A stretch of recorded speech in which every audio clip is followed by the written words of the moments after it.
Bon après-midi à tous et bienvenue dans ce journal. Les techniciens du ministère du Commerce, de l'Industrie et des petites et moyennes entreprises étaient récemment en conclave pour élaborer la stratégie nationale de promotion du sous-secteur, une des nombreuses réformes engagées par les autorités de tutelle. À suivre dans ce journal. Santé animale à Dalaba, les notions de base sont transmises aux épidémiologistes de terrain. C'est dans le cadre des travaux de l'atelier post-Isavet appuyé techniquement par la FAO. Vers le démarrage du championnat national de Ligue 1, un point de presse est initié pour lever les incertitudes autour de la saison 2025-2026. C'est tout pour le sommaire. Encore une fois, bonsoir et bienvenue à tous. Les réformes se poursuivent au ministère du Commerce, de l'Industrie et des petites et moyennes entreprises. Cette fois-ci, il est question de valoriser le commerce des services. Les techniciens du département étaient récemment en conclave pour élaborer la stratégie nationale de promotion du sous-secteur. Mamadou Saléouba, reportage. Dans la foulée des réformes pour un secteur commercial performant, la Guinée veut saisir les immenses potentialités du commerce des services. Considéré comme un important levier pour la création d'emplois, le sous-secteur est en débat entre les cadres du ministère du Commerce, de l'Industrie et des PME et d'autres acteurs venus de plusieurs services. À l'initiative de la Direction nationale du commerce extérieur, ces consultations consistent à élaborer la stratégie de promotion et de développement du commerce des services. Le commerce des services représente un potentiel immense pour la République de Guinée. Ce secteur englobe une variété d'activités allant des services financiers aux technologies de l'information, en passant par le tourisme, les transports et bien d'autres encore. Il constitue un levier essentiel pour la création d'emplois, l'amélioration des compétences et l'augmentation des recettes publiques. Malheureusement, on n'a pas beaucoup d'informations. Il y a beaucoup de gaps de données sur ce commerce. C'est la raison pour laquelle une stratégie est envisagée pour avoir une vision et des objectifs pour ce secteur des services. Pendant 2 jours, ces acteurs économiques vont formuler des propositions pour le développement et la promotion du commerce des services en Guinée. Le département du commerce, de l'industrie et des PME tient à faire du sous-secteur un moteur de croissance économique. Nous devons ensemble définir les priorités, les actions à mener, les réformes nécessaires et les partenariats stratégiques à tisser, tant au plan national, régional qu'à l'international. Cela nécessite une analyse approfondie de l'état actuel du secteur, des défis que nous rencontrons dans le secteur et surtout les opportunités qu'offre ce même secteur de commerce des services. Ces consultations nationales permettront d'identifier les indicateurs de performance du commerce des services. Un sous-secteur en phase de prendre son envol grâce à la volonté de la chef du département du commerce, de l'industrie et des petites et moyennes entreprises. Et puis cette bonne nouvelle pour la Guinée, le tout premier poste de péage et de pesage sera bientôt opérationnel. Peu avant cette phase, place à la formation des agents. Sur le site à Tanene, les exercices pratiques sont lancés et portent sur l'utilisation et le fonctionnement des appareils. Moussa Komara. C'est une étape cruciale dans l'opérationnalisation de ce poste de péage et de pesage moderne de Tanene. La formation pratique des caissiers, des maintenanciers, des chefs de gare, des commerciaux et des superviseurs à l'utilisation et à la gestion de ces sites. L'ensemble des participants peuvent avoir une idée très claire sur les équipements et sur le logiciel, c'est-à-dire à quoi sert chaque équipement de la gare de péage ou d'un système de péage d'une manière générale, et bien évidemment le niveau logiciel, comment on peut interagir avec le logiciel de péage d'une manière très claire et très maîtrisée. La gestion des usagers, le fonctionnement des machines, la perception des transactions de péage, les remontées des données, le contrôle, rien ne sera oublié pour aider ces agents à optimiser tout l'écosystème. Au nombre de 50, ils vont se relayer dans ces postes de péage qui sera opérationnel 24 heures sur 24. Nous avons appris d'abord les périphéries, les équipements installés à l'extérieur, parce que c'est le début de la formation.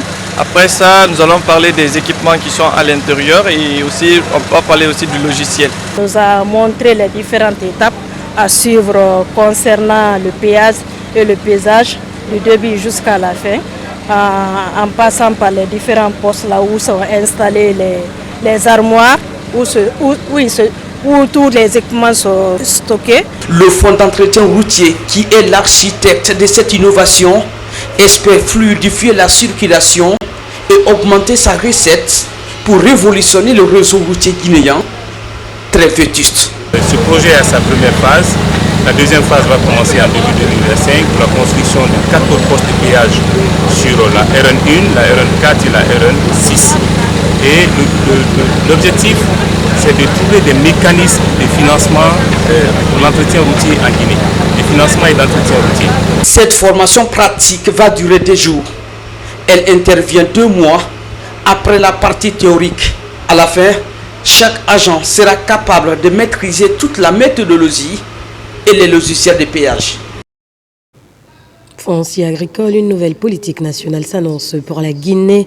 Le document apporte des innovations avec plusieurs axes prioritaires, notamment les facilités dans l'obtention des documents. Avant son adoption, le document devrait être présenté au gouvernement. Saint-Marathon, compte rendu. Après plus de 2 ans de concertation avec tous les acteurs du secteur, la Guinée est en voie de se doter d'une nouvelle politique nationale agricole foncière. Le document va combler le vide juridique constaté pendant les états généraux du foncier guinéen tenus en 2022. La politique foncière agricole, si elle est adoptée et traduite en loi foncière agricole, va venir combler un gros vide juridique au niveau du cadre législatif guinéen pour permettre une exploitation optimale des ressources foncières agricoles pour aller vers la sécurité et la souveraineté alimentaire tant rêvée par la population guinéenne. L'élaboration de cette réforme a reposé sur une méthode participative réunissant plus d'une vingtaine de groupes d'acteurs et qui ont permis de traiter les grandes problématiques liées au foncier rural ainsi que 4 enjeux spécifiques. Le document approuvé par les acteurs du secteur mais aussi par les partenaires techniques et financiers et le corps diplomatique compte 75 mesures fruits de 21 ateliers d'échange. Aujourd'hui, cette politique à laquelle nous avons participé pleinement à toutes les étapes va permettre aux professionnels agricoles d'accéder aux fonciers de façon équitable et équilibrée. Je voudrais rapidement mettre en exergue 2 caractéristiques majeures de cette politique. La première est que toutes les catégories de producteurs sont prises en compte de façon explicite, des grands investisseurs aux exploitants agricoles familiaux avec un accent spécifique mis sur les personnes vulnérables. La seconde caractéristique concerne le traitement des spécificités des dimensions foncières des aménagements hydro-agricoles. Il s'agit de la première politique foncière agricole ou rurale d'Afrique de l'Ouest qui traite du foncier irrigué à part entière. Cette nouvelle politique de gestion foncière agricole en Guinée sera présentée au gouvernement pour appréciation avant son adoption finale. Le document sera ensuite soumis à l'approbation du Conseil national de la transition. Dans la préfecture du Koya, des chantiers de développement sont ouverts par le CNRD. Au quartier Somaya, par exemple, de nombreuses initiatives de réforme sont saluées par la plateforme Tous pour l'espoir à travers une cérémonie de prière et de bénédiction en faveur de la Guinée et des autorités. Marwan Kamara, Noumoussoudiakité. À l'image des autres localités du pays, la préfecture de Koya change progressivement de visage grâce à l'ouverture de nombreux chantiers et la réalisation de quelques infrastructures de base par les autorités de la transition. Pour encourager cet élan de développement, la plateforme Tous pour l'espoir lance ses activités à Koya Somaya. À travers une séance de lecture du Saint-Coran, il compte renforcer la cohésion sociale pour une transition réussie. Par rapport à ce que le président de la République a fait pour nous à Somaya, il nous a désenclavés. Si vous entendez une ouverture, ça commence par la route. Et aujourd'hui, Somaya est satisfait en matière de route, au moins de 60 à 70%. Donc ça nous a créé une grande ouverture aujourd'hui de Somaya par rapport au reste de Koya et au reste de toute la République de Guinée. Donc c'est du tout cela que nous les femmes et hommes, les jeunes, tout Somaya s'est regroupé pour former ce mouvement au nom de tout Koya. Et ce qui est surtout à féliciter, la plus grande gare voiture de la Guinée serait construite à Somaya. Les travaux ont même démarré déjà. Donc il y a tellement d'actions qu'on ne peut pas citer. Cette journée de prière commune faite autour des valeurs de paix a réuni dans la mosquée de Somaya les fidèles musulmans venus de diverses localités. Un objectif commun, implorer Dieu pour qu'il répande sa miséricorde sur la Guinée et soutenir les actions entreprises par les autorités. Un groupe de femmes qui s'est organisé dans le quartier Somaya Fori où le général président Mamadi Doumbouya à travers son conseiller M. Billy Condé ont posé beaucoup d'actes concrets de développement, notamment la route, les écoles et le marché. Et donc les femmes ont décidé vraiment d'exprimer leur reconnaissance à l'endroit des autorités. Et nous avons vraiment cru en cette action et nous avons aussi décidé de les accompagner. Donc voilà un peu ce pourquoi nous sommes là depuis hier et aujourd'hui à faire la cérémonie de lecture de Coran et à faire cette grandiose manifestation. Regroupant les femmes du quartier Somaya, la structure Tous pour l'espoir du peuple se fixe comme ambition de promouvoir la paix et soutenir les actions de développement du CNRD. Lancement mercredi à Zérékoré du concours d'accès aux écoles de santé. Un seul centre a été retenu pour le casting. Au moins 600 candidats ont affronté ces épreuves en région forestière. L'ancien Kamisoko revient sur les étapes des différentes régions qui ont abrité le concours. Suivez. Pour la première journée du concours d'accès aux écoles de santé de cette année, 43 candidats du niveau BTS affrontent les épreuves dans la capitale forestière. Pour la qualification de l'enseignement professionnel en Guinée, notamment celui de la santé, le département de tutelle a exigé une certaine norme aux écoles professionnelles dans cette filière. La démarche est soutenue par l'introduction du concours sur les tablettes dans le but de moderniser l'apprentissage. Pour cette année spéciale, nous avons d'abord procédé à l'évaluation des écoles de santé sur le plan national. Et à l'issue de cela, nous avons produit un résultat. Et il y a eu des écoles qui ont été retenues et d'autres n'ont pas été retenues compte tenu du manque d'équipement et autres. En plus de cela, pour cette année aussi, vous venez de remarquer que le concours se fait sur tablette.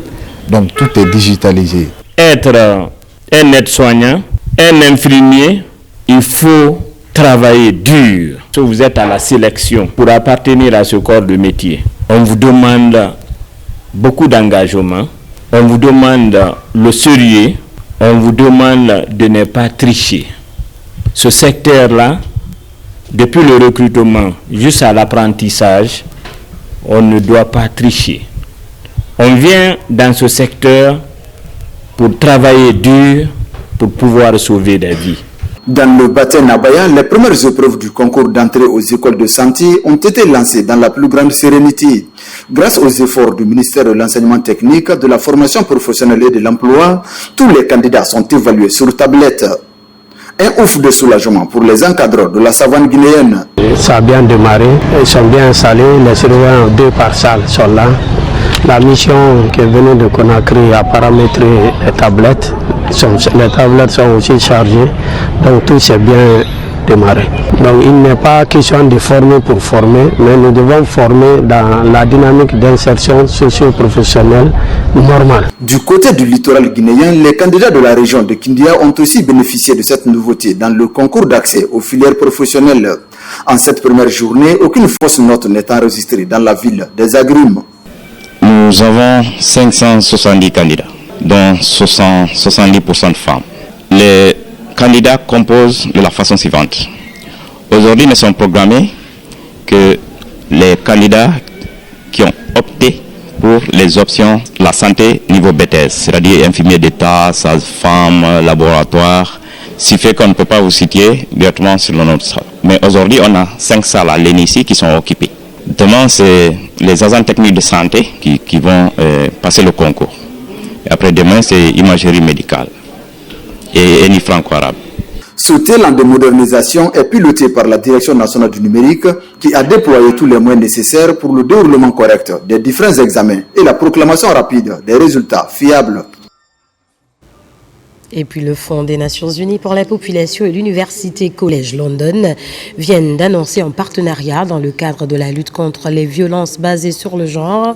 Cette collaboration vise à mettre fin aux violences sous toutes les formes, tout en apportant un soutien psychologique aux survivantes. Noumousso Yakite, reportage. Non, c'est non! Non, c'est non! Les violences basées sur le genre, un véritable fléau qui menace la sécurité et la dignité de la couche féminine dans nos sociétés. Au ministère de l'Énergie, de l'Hydraulique et des Hydrocarbures, le service Genre Équité a lancé 16 jours d'activisme dans ce sens pour sensibiliser les femmes dans les différentes structures qui composent ce département. Vendredi, c'était autour de la Société des eaux de Guinée. L'objectif de cette sensibilisation, c'est promouvoir un changement en mettant un accent particulier sur la communication et la sensibilisation. On a les 16 jours d'activisme, les violences basées sur le genre. Les violences basées sur le genre est tout acte qu'on inflige à un individu sans son consentement, sans son gré. C'est pourquoi nous sommes ici ce matin pour faire la sensibilisation, communiquer, pour que nous puissions briser le silence que les femmes subissent sur les questions de VBG. Ici, à la Société des eaux de Guinée, l'ensemble des femmes travailleuses se sont fortement mobilisées pour écouter les messages des sensibilisateurs sous l'égide du service Genre et Équité du ministère de l'Énergie, de l'Hydraulique et des Hydrocarbures. Ça va permettre les femmes qui sont là aujourd'hui et les hommes de connaître quelles sont les formes de violence qu'ils subissent à la maison, à l'école et dans la vie. Cette journée de sensibilisation va être mise à profit pour encore davantage interpeller les hommes pour que les prises en compte des questions liées au genre soient totalement respectées. Une occasion pour au moins une fois dans l'année d'interpeller les hommes sur des questions banales que nous traversons au quotidien, pas forcément au bureau, mais même jusqu'à la maison, avec nos épouses, avec nos sœurs, avec nos filles. Les femmes de la SEG sont désormais outillées pour combattre toute forme de violence dirigée contre elles pour sauver leur honneur. Vous l'avez compris, c'était donc un souci technique. Un reporter de Nabik et un reportage, de Nabi Camara, en lieu et place de reportage de Noumousso Djakité. Nous poursuivons cette édition. L'actualité, c'est aussi ce café de presse organisé par le bureau pays de MSF Guinée. Il était question de partager avec les journalistes les domaines d'intervention de Médecins sans frontières, parmi lesquels figure la lutte contre le VIH-Sida. Adiatou Bari. Aux côtés du ministère de la Santé et de l'Hygiène publique, Médecins sans frontières apporte un soutien de taille. L'institution œuvre dans la gestion des crises à la fois humanitaires et sanitaires. Parmi les interventions figure la lutte contre le VIH-Sida, notamment dans la zone de Conakry. Du dépistage à la prise en charge des malades jusqu'au soutien psychologique, tout est rendu gratuit. On a monté des laboratoires. Tout l'équipement de ces laboratoires va rester au ministère de la Santé. Donc beaucoup de gens ne se faisaient pas soigner pour le VIH parce qu'ils n'avaient pas les moyens financiers. Et donc du coup, ce que MSF a fait, MSF a contribué à réduire ce coût massivement en dénonçant les prix abusifs qui sont pratiqués par l'industrie pharmaceutique. Dans son appui à l'État, Médecins sans frontières offre de nouvelles approches stratégiques. Au niveau communautaire, des centres de distribution des ARV sont installés pour améliorer l'adhésion des patients et réduire leur stigmatisation. Toutefois, la lutte connaît quelques défis. Des ruptures aussi qui sont parfois longues de certains médicaments ou des tests. Donc là, on a les tests de dépistage, il y a quand même dans plusieurs régions de la Guinée, il y a une grosse rupture de tests de dépistage. Donc là, on fait beaucoup de travail sur la sensibilisation, sur l'importance de se faire dépister. Si vous amenez la maladie à l'hôpital, c'est mieux que ce soit vous qui amenez la maladie à l'hôpital que la maladie qui va vous amener. De toute façon, si vous avez le VIH un jour ou l'autre, vous êtes confronté à ça. Autant prendre les devants, connaître son statut, se faire dépister, et puis prendre en amont. Et si on prend en amont, on peut vivre extrêmement bien avec, comme on disait avant. Mais s'il n'y a pas de test, on ne peut pas se faire dépister, et là, c'est problématique. Présent en Guinée depuis 1984, Médecins sans frontières intervient également en faveur de l'accès à l'eau potable. Ce, à travers la construction et la réhabilitation des fourrages dans les centres de santé appuyés par le projet. Je vous le disais au sommaire, santé animale à Dalaba, les notions de base sont transmises aux épidémiologistes de terrain. C'est dans le cadre des travaux de l'atelier post-Isavette appuyé techniquement par la FAO. La troisième cohorte est baptisée Dr Racine Diaye, chef d'équipe ECTAT Guinée.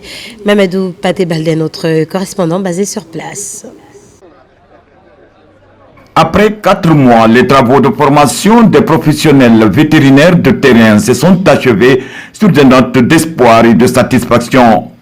Organisés par le ministère de l'Agriculture et de l'Élevage, avec l'appui technique de la FAO sur le financement de l'USAID, l'objectif était de renforcer les capacités des agents vétérinaires du pays sur l'épidémiologie de terrain.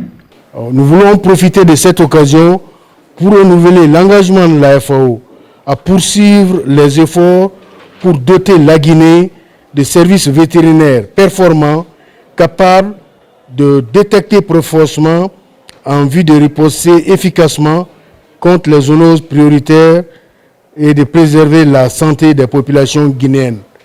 Vous devez lutter sans relâche ni répit contre les pathogènes des animaux à l'origine de maladies infectieuses, transfrontalières, émergentes et émergentes qui se liguent contre la santé de nos animaux et des braves populations. Après la présentation du rapport d'évaluation des stagiaires, ces récipiendaires reconnus d'office comme épidémiologistes de terrain niveau de base ont reçu leur certificat de fin de formation en guise de reconnaissance par le programme Isavette. Nous pensons que les candidats que nous avons eu à apprécier ont été largement outillés pour prendre en charge la prévention, mais aussi la gestion des épidémies. Vous qui avez bénéficié de la formation, vous avez plein droit de mettre vos connaissances à l'avantage de la Guinée. Ainsi, la FAO et l'USAID comptent lancer la formation de la 4e cohorte des vétérinaires professionnels en vue d'appuyer les efforts du gouvernement de la transition dans la lutte contre les maladies à potentiel endémique, y compris les zoonoses, pour le bien-être du cheptel et pour la santé des populations.